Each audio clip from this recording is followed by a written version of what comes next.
Welcome back to the COO Solution Podcast, the show where we help visionary entrepreneurs get out of the weeds, scale with strategy, and build businesses that run without them. And today's guest is someone who truly embodies big vision and bold execution. Rocky Anderson, the founder of ADC Water, a company that's revolutionizing how water and wastewater systems are designed, managed, and delivered. With operations across Arizona and Washington State, Rocky is solving critical infrastructure challenges with speed, value, and innovation at the core. And in this episode, we're pulling back the curtain on what it really looks like to bring on a fractional COO and why, for founders like Rocky, it's a game-changing move. You'll hear about the chaos before, the breakthroughs after, and how building the right operational support has helped him lead with more clarity, focus, and momentum than ever before. We'll talk about what was getting in the way, how we tackled it together, and why Rocky says if you're committed to growth, get a fractional COO on board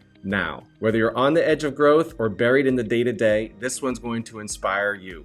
Let's dive in. Hi, I'm Derek Fredrickson. Welcome to the COO Solution Podcast, the show for business owners and visionary leaders who want to scale with clarity, confidence, and the right support. For over 16 years, I've been in the trenches as a fractional COO, Chief Operating Officer, helping entrepreneurs align their teams, streamline operations, and remove bottlenecks that slow growth. I understand the challenges, feeling overwhelmed, stretched too thin, or uncertain about how to scale without burning out. I've helped business owners move from chaos to clarity, creating businesses that run smoothly and grow and scale. Each week, I'll bring you real-world insights, proven strategies, and practical solutions to help you step into your highest role as a leader. Whether it's optimizing your team, strengthening accountability, or building the right systems for growth, this podcast is here to support you in scaling smarter. So if you're ready to create a business that thrives without requiring more of you, let's get started. Hey there, everybody. It's Derek Fredrickson here from the COO Solution Podcast. I'm very excited to be with you today and a fantastic episode with a fantastic guest. We are here with Rocky Anderson from ADC Water out of Mesa, Arizona. Great to have Rocky on the show with us today. Rocky, thank you for being here. It's great to have you. Yeah, of course. Happy to be here. We've been working with Rocky for, it's only been since probably the beginning of the year, about January, December. Is that right? It feels like it's been a few months, but we've had so much progress and momentum. It feels like it's been a lot longer. So how long has it been that we've been together and working? Yeah, we had our initial conversations in December and then started working together, I believe, because it's first of the year. I think we started on January 10th, if I'm not mistaken. Yeah, so it's just literally been 5 months. 5 months. Barely 5, including the onboard and So everything. in a good 5 months it's been. So we're going to dive into some of that today. But before we get into that, I'd love for you to just tell a little bit to the audience, like what was it like before you started to work with the COO Solution? What was going on in your business before we got started? Share a little bit about what was feeling stuck for you, what was feeling kind of frustrating or chaotic. What was your situation before we started to work together in your business? To go back a little bit, we'd always been what I call a lifestyle business, really small team, super profitable, to take projects as they come, no marketing, no networking, just all referral based, did really well. Got to this point where I was finding myself really frustrated with kind of how engineering was going in general, the engineering world, and how clients were being kind of left behind and not really truly being smaller to mid-sized clients. Also contract operations with clients not really being served and just not being managed well. And so I just decided I wanted to stop complaining about it and do something about it. I don't know why I picked the number, but I picked the number. We've always, for years, we've done about $1.5 million a year in revenues and, somewhere in there, 1.5, 1.6. And I just decided that, there's a business model here to easily grow to 100 million a year out of opportunity rather than necessity and allow me an opportunity to see if I could actually potentially in my own little way kind of transform both engineering and operations, and even if it's just in 1% of the market. With that decision to grow came a lot of frustration, a lot of cash bleeding, not a lot of progress over 2 years. And even last year, it was just super frustrating where if I took my eyes off the ball for a moment, if I tried to spend any significant amount of time on business development, anything else, just the production would just fall. We wouldn't hit our targets. And so we were not operating at our capacity and it was killing cash flow. It was just absolutely killing cash flow. Plus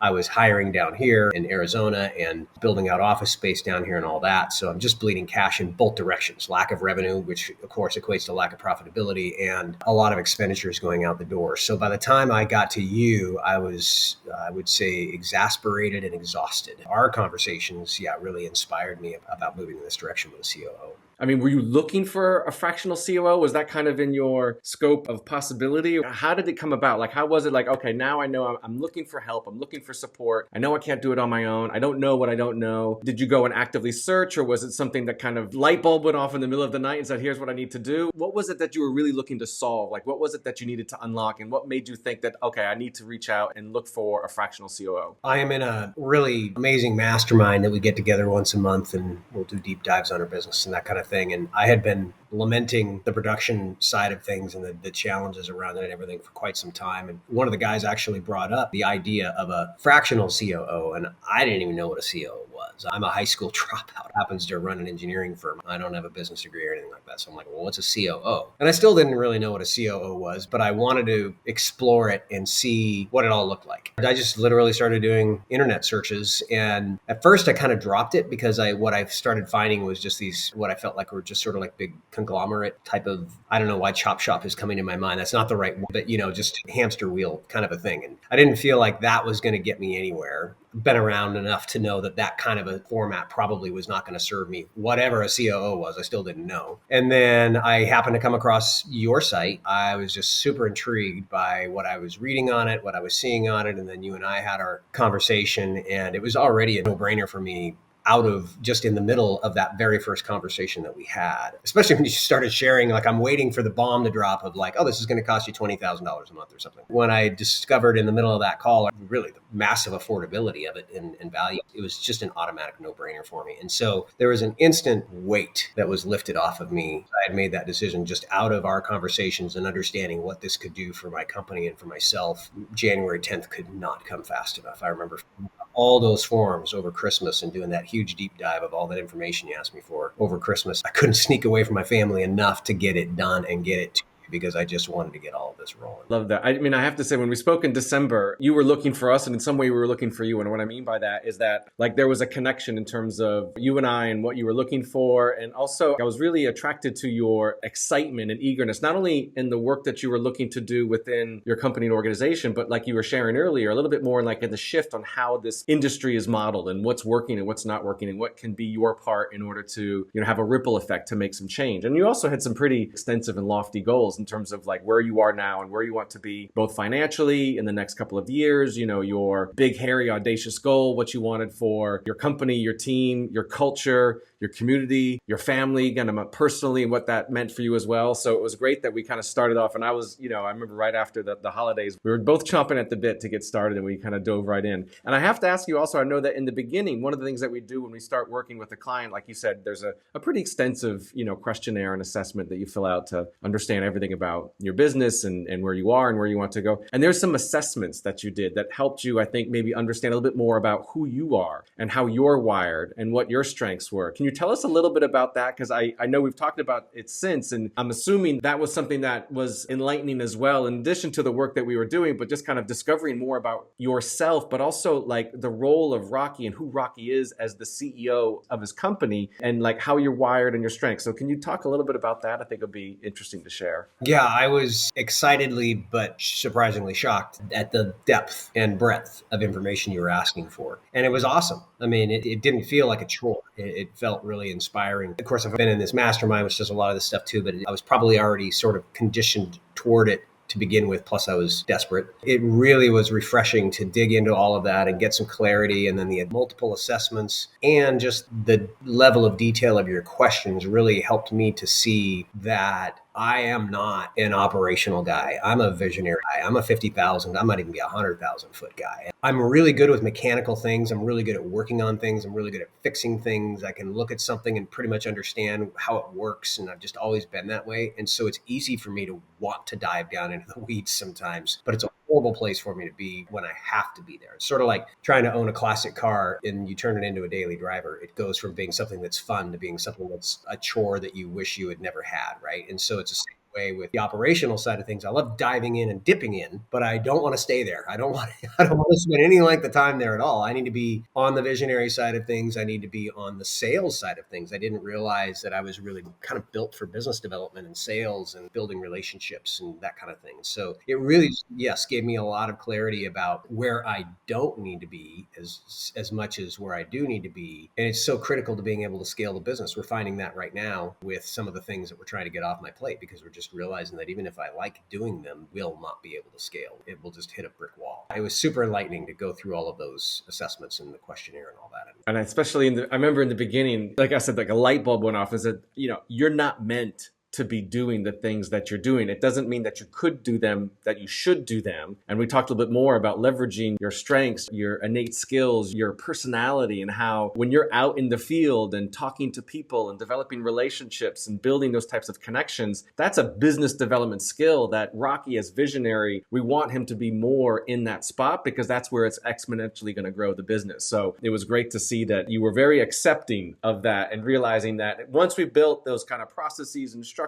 and the team alignment, it gave you that confidence to go out and do more of that, which has continued to scale and grow the business since the beginning of the year. And tell us a little bit about that. Like, what has happened? It's been 4 or 5 months. What are some of the 2-3 biggest impacts that have had on you and also in your business in terms of whether it's team or systems or leadership? What are the things that you've seen, take shape over the last few months? Well, when I was bringing you guys on board, I knew that we were potentially about to be in trouble, because even though we'd been really struggling with cash flow and not being able to hit all of our milestones, December, I pretty much put December on my back, and I got December done, and we had a really good revenue generating month in December because I just put it on my back. Also not scalable, obviously, and not good for marriages and all sorts of things. I knew that we had this massive momentum about to come, or at least that was my sense. That was what everything was showing me, even though in the last 2 years I've been waiting for it and I thought I was seeing it, that it didn't happen. It was really starting to look undeniable. That was another critical piece of why I wanted to get you guys on board as fast as possible, because I knew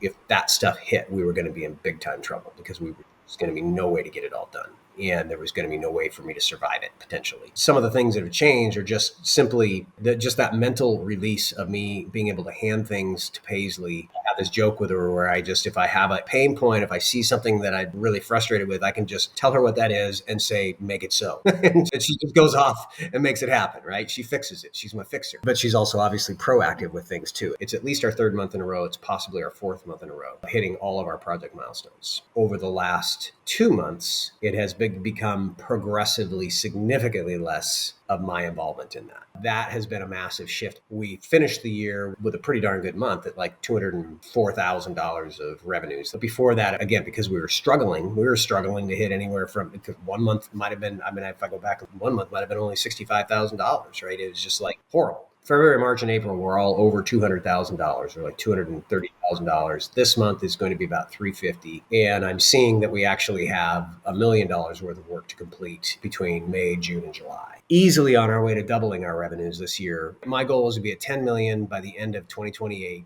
and then just sort of take another look, once we've crested that mountain. Now, what do things look like on the way to 100 million? What are the next, just where are we? And I figured by the end of 2028, but I honestly think we will be probably the goal was 3 million this year, 5 million next year. I think we'll probably hit 4 million this year. And then I don't know, maybe next year will be 6. And so we could be to 10 by the end of 27, which would be one of the things that Paisley has really spearheaded is with our fractional CFO and our accountant is really putting together a detailed budget. That has allowed us to really look at, because now I've been able to kind of look at, okay, we're at about capacity right now. So that tells me about how much, dollar revenues each producing person can output. And that helps me to see what's coming, which then I can see where I'm going to have to add people, which then I can put that in the budget. I can put the recruiting fees in the budget. I can see how all that's going to impact everything. And that has just been a super powerful tool. Right now, I've got it forecast out to about 3.7 million on 58% net profit, which is unheard of for an engineering firm. Really successful, productive engineering firms tend to operate at about 20% net profit. Not much. It'd be rare to be over that. To be even approaching 50%, let alone potentially being over 50% is pretty spectacular. That's incredible. Congratulations. I mean, I know it's been, like you said, month to month, it's increasing, it's getting better and better, it's gaining momentum, it's gaining traction. It's wonderful to hear. And there are a few things I just want to reflect back, both to you, because you accomplished so much, but also for our listeners, is that as you were sharing, we talked about this in the beginning with Paisley and getting this kind of fractional COO support. They're the ones in the middle that, like you said, make it happen. Your role as the visionary is to make it up. You've got the idea, you've got the vision, and then your team is there to make it recur, right? With the right processes, the right people in place. And then usually that fractional COO is that connector in the one in the middle that makes it happen, the one that makes it real. So when you've got that idea, instead of you having to cascade it all the way down to the team and making sure that they're dotting the I's and crossing the T's and managing them and putting out the fires if they do come up, which happens when you're scaling and growing, you've got that connector and that bridge from the make it up to make it recur. And in the middle, you've got that fractional COO to make it real, to make it happen. And as a result of that, you're doing less better, meaning you're in that visionary seat even more. And I still love it when you talk about the numbers and where you are, but also like where you can see yourself going, because what we've realized is that the more that Rocky is in that visionary seat, the more you're in that space of thinking about the bigger vision and looking forward. It gives you that excitement, it gives you that energy, it gives you that motivation to continue to move things forward with the confidence that you've got the ship in place, right? You've got the structures, you've got the systems, and there's still work to be done, right? There's no such thing as scaling nirvana. There's always new level, new devil. Yeah. There's always work to be done. Exactly. But and this is fractional. Paisley, as the fractional CEO, is 40 hours a month. So it's 10 hours a week here and there to be able to make that kind of traction. So what has that been like, knowing that, as you said earlier, full-time COO can be a huge expense for a business of your size that's scaling and has a huge opportunity to scale. But fractional, how did that work at like 10 hours a week or 40 hours a month? Because it's still providing the support, the momentum, and everything else. How has that adjustment been for you in that fractional model? What's cool about it all is because we are a relationship-based firm. We're not a transactional-based firm. It's all about relationships for us. We really love helping these clients. We specifically go after clients that we know that we can help, that we know that we can bring value to, that we know we can literally change their lives. It's just water and wastewater, right? But it's like we can change their lives and how we help them and how we help them get their projects done. And so what's cool about it is the numbers are great, the money's great, all that stuff, and thinking about kind of where we're going financially and all that's also awesome. But it's really amazing to think about how many more people that we get to help out of all. To me, that's the fun part, because it's really freed me up to spend a lot more time helping a lot of clients that I have. And I call them clients. They haven't even signed a contract yet, but they're people that I've been helping for a year or more or 2 years. And that I can just continue to do that as part of just what I do in bringing value and building relationships. And having Paisley on board has helped me. I'm still working 6 days a week. I still have way more on my plate than I can get done, all that stuff, because we are growing so fast now. I get so much more time to focus on these people that I want to help. And I am just completely blown away at how much is able to transform in 40 hours a month. In my mind, I thought we'd be onboarding at 40 hours a month and immediately taking the jump to 60 hours a month because, we were going to need all the help. And it's like, we may need to make a jump at some point in time, but it's absolutely blown away at how much she's getting done and the difference that she's making in just 10 hours a week. It's crazy. I would have never a million years. Well, thank you for that. You guys have made some significant hiring shifts as well. I mean, it seems like every couple of weeks there's another team member, an assistant, and a marketing person or engineer, senior engineer, junior engineer. What's that been like? Because I know Paisley's been helping you a lot with, as we say, part of scaling is making sure you've got right people and the right seats. And we start with the seats first, getting really clear on what's the role, what's the responsibilities, how are they going to contribute and move the needle? And then how do we find somebody whose batteries included or really understands the responsibility so they can come in and kind of keep the ship moving, but even at a more efficient and effective way. So what has that meant for you to not only have some of the new people on board, which has helped with the growth of the scale, but have somebody that's partnering with you and kind of doing a lot of the heavy lifting and finding the people and recruiting them and bringing them on board?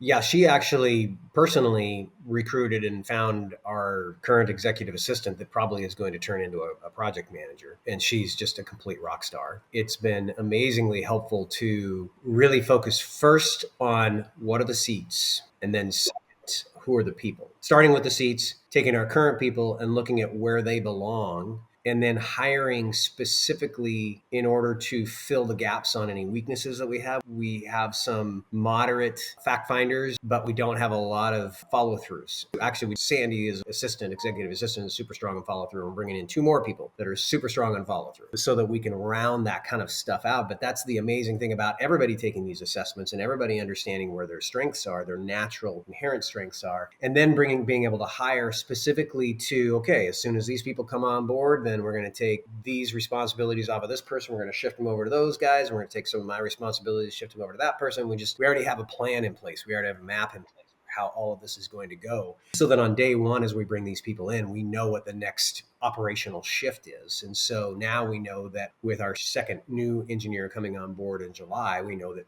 probably by August, we will have most of the things off of my plate that need to be off of my plate in order for us to scale, which is pretty exciting. I didn't think it would happen that fast, but I'm actually starting to see that I might be able to sneak away for a little bit of time off late this year. Yeah, because here's what's interesting is in working with founders and CEOs, it's natural. Part of what we do is, and one of the first things is looking at where is the CEO the bottleneck, right? Where are they involved in so many things and where can we find the right process or the right person to resolve that? But also like where they're spending their time and things that if they get their time back, and you said you're still busy, you still got a lot of stuff on your plate, but it's at a whole other level. I feel like you're more energized because you're focused on those activities that are more aligned, again, going back to how you're wired and what your strengths are and kind of driving more of that execution of the vision at that bigger picture level. But I love to ask the question, like, what has surprised you the most about this experience? And what has this meant for you, or what's a valuable part of this for you, kind of more on a personal front, if you'd be willing to share? You've talked about some dreams there about not just, taking some time off on a weekend and, enjoying the family and everything else, but kind of some bigger, loftier dreams and hopes in some way. But what has this meant for you on more of a personal front, if you can share a little bit? My family is super important to me. I got kind of a late start in life with a young family, and I've got an 8-year-old daughter and a 4-year-old son and a 2-year-old son. I don't really need time off. I could definitely stand to take a little bit of time here and there and just recharge, reset a day or two and get right back to it. I start to kind of twitch if I move away from it for too long. But I know it's important that obviously that I spend time with my family. And like, why would I be doing all of this if all I'm going to be doing is grinding in every single day, day in and day out, and I don't get to spend time with them? I don't get to be a part of helping them enjoy the fruits of all of that hard work. And so I'm excited to get to a point. I don't need the time off, but to be able to take my family and go on some amazing trips, or even just spending some amazing time together without me having to be checking my phone all the time and checking in and wondering if everything's okay. I still might be excited to check in because I have a hard time disconnecting, but it won't be a worry mindset. It'll be an excited mindset, which is also the thing that has really shifted with me. Like I said, it's part of me really made the decision that bringing you guys on board was really part of my overarching realization that I had to change everything. I had to change the way everything was going because it obviously wasn't working. And I could not continue to come home every day feeling defeated and frustrated. Just like, how is this even going to happen? Just that leaks into all parts of your life. I'm a very strong mindset person, and it still is like incredibly difficult to not let that leak into my personal life and into my marriage, parenting, and all that stuff. To shift to just being able to clearly see, I'm already moving towards just pulling levers, but to clearly see that even by the end of this year, that my role is primarily going to be pulling levers and also building relationships. I don't have to sit there and figure things out for myself. I can just bring my team together, including Paisley, and say, here's what I see, what I'd love to see us do. And then everybody's just able to execute it because everything's organized and we have the processes in place. We've got everybody in the right seats, all that stuff. That has completely shifted my mindset. Obviously, the dream was still out there. The vision's still out there. I know we can make a difference. And yet operationally, like just being completely depressed about the whole thing, to be honest, to now just feeling really excited and on fire about the whole thing and really seeing that this is going to happen. It's inevitable now. And I've seen this shift. It's this abundance mindset. It's this growth-minded mindset where you can see the bigger future. You can see the bigger vision. Like I said earlier, it excites you. And what I love about it is that you're passionate about what you're doing. And when you're taking that time away, whether, being with your family or like you said, recharge or whatever that might be, you can choose to check in. And that's more from like, if you want to, but it's not because you have to. And I think that's a big shift because oftentimes as CEOs, we feel like I have to check in. I have to make sure everything's okay. I have to make sure this is getting done. I have to make sure that we're on track and there's no fires to be put out. And okay, I can go back to my Saturday with my kids. And the challenge, the rub is that we've already checked out of this personally when we've only spent 5 minutes just to check in over there. And if everything's at peace, great. But then like to come back into that mindset and that energy personally, it's a hard shift. And I've also said that, in some cases, you're kind of cheating your family in some respect because you're checking out, but you're also kind of cheating the business because you're having to feel like you still have to check in. So when you have that type of support in place, it really kind of shifts everything. And it's been amazing to see that transformation, happen for you, and both professionally, but also personally. There's still work to be done. We're going to get you to take some of those longer weekends, and that villa in Tuscany is becoming more and more a reality than dreams. That's next on the vision board, so to speak. So I love it. Yeah. And that's one of the things I have found refreshing and unique about your company. It's not just that Paisley is amazing and has made just a massive transformation in the day-to-day, but then the fact that you're checking in once a month with us and we're doing that higher level, you have a way of like, you're still focused on the operational stuff, focused on that overall strategy, but I love how you bring the personal element into it, and that it's clearly important to you that you are helping. I can see that it's genuinely important to you that you help me find a way to have peace in all of this and to feel energized and to have that spiritual and mental health along with the business and financial. It's a balance, but I mean, it's values. That's why I say in the beginning, there was that connection, because we can help a lot of companies, but I think it's those that know they need the help and excited about what that help can allow them to do in their professional mission and their organization and the impact, but also what it can do for them personally, because that's a value, and being able to balance that both. I mean, as we scale and grow our company, there's that kind of pull and tug on, where can I spend my energy and how, but knowing that the personal value is a strong part of that, it gives us another element of how we do what we do. And for those that appreciate that, I think it's where it really can move the needle. I appreciate that because I'm kind of reflecting that back to you at the same time as well. So thank you for that. So I'd love to ask you, Rocky, before we wrap up, there'll be some that are watching this and listening to this and inspired by your story and love the results and the progress and everything else. But what would you say to someone who either knows that they may need help or support, or maybe they don't know and they're not ready, or they don't know if they're ready to think about, do I need a fractional COO? Like, what would you say to somebody? Because you were at that point less than 6 months ago. And what would you say to somebody that's maybe thinking about it now? And how would you inspire them to take the next step? Like, what would you share with somebody that's a business owner like that? I would say that as soon as you've made the decision to scale, you should bring in a fractional COO. I wish that I had done this over a year ago. If I had done this a year ago, it would have completely accelerated the process of us becoming profitable again, because it would have allowed me to take all of that focus on the operational side, shift it over to you guys, and for me to focus on how are we going to grow the business? How are we going to move all this stuff forward? And Paisley's even been super helpful on the marketing and biz dev side of bouncing ideas off and that kind of stuff. It would have just freed me up to really be focusing on that stuff, because we had the work there, we just couldn't get it done. Even though we had some projects stalling, that kind of stuff, it would have allowed me to accelerate bringing new clients on board and all of that. So I wish I would have done it a year ago. So I would say that as soon as you've decided to scale your business, you should get your finances in order to handle it and bring a fractional on board. To be honest, I don't get anything out of this, but I would say bring your company on board. We would have been way farther, way sooner, because I think that scaling the business, it's human nature to completely underestimate what we can get done in 5 years and to way overestimate what we can get done in a year. And this just was way more expensive and took way longer than I ever could have imagined. To have brought you guys on board a year sooner would have shortened that process by a long shot and would have made life much more palatable for me over the last 12 months. So I would just say, you just do it. Just do it. I've sent friends your way because they want to scale their business, and it's a no-brainer to me. I'm convinced. Well, and I appreciate that. Yeah. And thank you for that, Rocky. Before we wrap up, anything else, any kind of final words of wisdom, a tidbit, any other thing that you wanted to share? This has been super, super helpful. Just again, I think hearing it from others that it's possible and what does it look like, and you shared openly, and I appreciate that because people like to see and hear what it's really about. And we've done that today. But before we wrap up, anything else that you wanted to share that anyone else listening can get some value from? Understanding that when you're ready to scale, it's going to take longer and cost more than you think it's going to be, whatever that number is for you, whatever those figures are for you. And I think that, I guess just in business in general, what I have really found brings the most success is focusing on the relationships instead of the transactions. It takes longer.